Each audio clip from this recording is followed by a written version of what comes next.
সোহাগের ক্ষতি করার আগেই এবার রূপা ও মৌলিকে করা হুঁশিয়ারি জানিয়ে দিল সূর্য। হ্যাঁ বন্ধুরা, আমরা এমন চমকই দেখতে পাবো সোহাগের ধারাবাহিকের পরবর্তী পর্বে। তোমরা যারা এই চ্যানেলটিতে নতুন আছো তারা কিন্তু অবশ্যই চ্যানেলটি সাবস্ক্রাইব করতে ভুলো না। তো চলো বিস্তারিত জেনে আসা যাক। ময়ূরাখি ক্ষিপ্ত হয়ে যায় সোহাগের উপর আর বলে যে এবার যেভাবেই হোক এই মেয়েটাকে এই বাড়ি থেকে তাড়াতেই হবে, সেটা যে কোনো কিছুর মূল্যে হলেও। এই সমস্ত কথা তখন রূপাকে জানিয়ে দেয় আর রূপা স্পষ্ট করে বলে দেয় যে তুমি কোনো চিন্তা করো না মাম, এবার আমি এমন একজনকে নিয়ে আসবো যার জন্য এই সোহাগ মেয়েটাকে এই বাড়ি থেকে তাড়াতে আমার 2 দিনও সময় লাগবে না। সেই মেয়েটা এসে নিজেই তার কাজ করে দেবে। ঠিক তখনই ময়ূরাখি জানতে চায় কাকে সে নিয়ে আসবে। ঠিক তখনই মৌলির কথা বলে। এতে করে প্রথমে ময়ূরাখি ক্ষিপ্ত হয়ে গেলেও রূপা তখন শান্ত মাথায় সমস্ত কিছু বোঝায় যে এই মৌলিকে এবার আমি ভাড়া করে নিয়ে আসবো।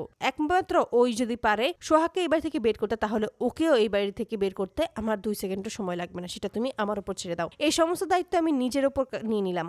এতে করে ময়ূরাখি তখন রূপাকে ভরসা করে আর বলে যে বেশ, এইবারের মতো আমি তোমার উপর ভরসা দিলাম। এবার নিশ্চয়ই তুমি তোমার হাজবেন্ডের মতো আমার বিশ্বাস ভেঙে দেবে না। রূপা তখন বলে তুমি যে কি বলছো মম, এবার তুমি দেখবে তোমার এই মেয়ে কি কি করতে পারে। এই মেয়েটাকে এবার আমি ঠিক এই বাড়ি থেকে তাড়িয়েই দেবো। তারপরে দেখা যায় রূপা এসে হাজির হয় মৌলির বাড়িতে। সেখানে এসে মৌলিকে সমস্ত কিছুই খুলে বলে, কিন্তু মৌলি প্রথমে কোনোভাবেই ওই বাড়িতে যেতে রাজি হয় না। তখনই যখন রূপা অনেকগুলো টাকা অফার করে ঠিক তখনই মৌলি রাজি হয়ে যায় আর তখনই মনে মনে বলেছে এবার আমিও দেখতে চাই ময়ূরাখি দেবী আপনি কিভাবে নিজের ছেলেকে আমার হাত থেকে বাঁচান। আপনার জন্যই, শুধুমাত্র আপনার ছেলেকে আমি ছাড়তে বাধ্য হয়েছি, আপনার টাকার জন্যই। তবে এবার আমি আর আগের মতো ভুল করব না। এবার এই টাকাও আমি নেব এবং ওই সূর্যকেও আমি কেড়ে নেব। আর ওই মল্লিক বাড়ির সমস্ত সম্পত্তি শুধুমাত্র আমার হবে। এই সমস্ত ভেবেই হাসতে থাকে। তারপর এই রূপার কথা রাজি হয়ে যায় এবং মৌলিকে রূপা নিয়ে আসে মল্লিক বাড়িতে। সেখানে আসার পরে সোহাগকে চিনিয়ে দেয় যে এই মেয়েটাই হলো সোহাগ আর এই মেয়েটাকেই তোমাকে এই বাড়ি থেকে তাড়িয়ে দিতে হবে। এতে করেই মৌলি বলেছে আপনি কোনো চিন্তা করবেন না, এই মেয়েটাকে বাড়ি থেকে বের করার জন্য আমার 2 সেকেন্ডই যথেষ্ট,